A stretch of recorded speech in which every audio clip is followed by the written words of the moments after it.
যেভাবে সম্মান জানিয়ে আমাদের সংবিধান প্রণেতা বাবা সাহেব আম্বেদকর তিনি নানা ভাষার মানুষকে, নানা বর্ণের মানুষকে, নানা ধর্মের মানুষকে তিনি সমান অধিকার প্রতিষ্ঠিত করার জন্য যে অঙ্গীকারপত্র আমাদের পবিত্র সংবিধানে তিনি লিপিবদ্ধ করেছেন, সেই জন্য আমি আজকে আমসুর এই সমাবেশ থেকে বাবা সাহেবের এই অবদানের জন্য আমি তার প্রতি শ্রদ্ধা জ্ঞাপন করছি, তার প্রতি সম্মান জ্ঞাপন করছি। আপনারা জানেন যে আমাদের দেশ নানা ভাষার দেশ। ভারতবর্ষে আমরা দ্বিতীয় বৃহত্তম কমিউনিটি এবং সর্ববৃহত্তর সংখ্যালঘু মুসলিম সম্প্রদায়ের মানুষ। এই দেশ থেকে ইংরেজদের বিতাড়িত করার জন্য যেমন আমাদের হিন্দু ভাইরা রক্ত দিয়েছেন, তেমন ভাবে মুসলমান ভাইরাও কিন্তু রক্ত দিয়েছেন। আমি সেই বাংলা থেকে এসেছি, যে বাংলার সন্তান নেতাজি সুভাষ চন্দ্র বসু।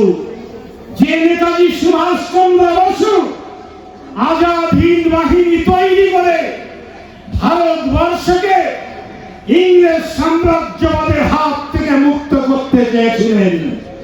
তাকে সঙ্গ দিয়েছিলেন শাহনওয়াজ, তাকে সঙ্গ দিয়েছেন ভারতবর্ষের হিন্দু মুসলমান প্রত্যেকটি সম্প্রদায়ের মানুষ। আমাদের জাতির জনক মহাত্মা গান্ধী অসহযোগ আন্দোলনের ডাক দিয়েছেন। সেই অসহযোগী আন্দোলনে তিনি যেমন হিন্দু ভাইদের সহযোগিতা পেয়েছেন, যেমন বল্লভ ভাই প্যাটেল তার সঙ্গী ছিলেন, তেমন মাওলানা আবুল কালাম আজাদ তার সহসঙ্গী ছিলেন। ফলে আজকে তাই এই ভারতবর্ষকে, এই অখণ্ড ভারতবর্ষকে যদি সবকে নিয়ে সবকে বিকাশের স্লোগানকে যদি বাস্তবায়িত করতে হয়, তাহলে তার পিছনে হিন্দু ভাইদের যেমন সহযোগিতা দরকার, তেমন মুসলমানদের সহযোগিতাও নরেন্দ্র মোদী সরকারকে নেওয়া দরকার। তাহলেই ভারতবর্ষের সবকে নিয়ে সবকে বিকাশ হবে, তাহলেই ভারতবর্ষের সার্বিক কল্যাণ সম্ভব হবে। আমি মনে করি যে আমাদের ভারতবর্ষ আজকে এই পৃথিবীর মুখে সর্ববৃহত্তর গণতান্ত্রিক দেশ। আমাদের এই দেশে মানব সম্পদ একটা উন্নত সম্পদ।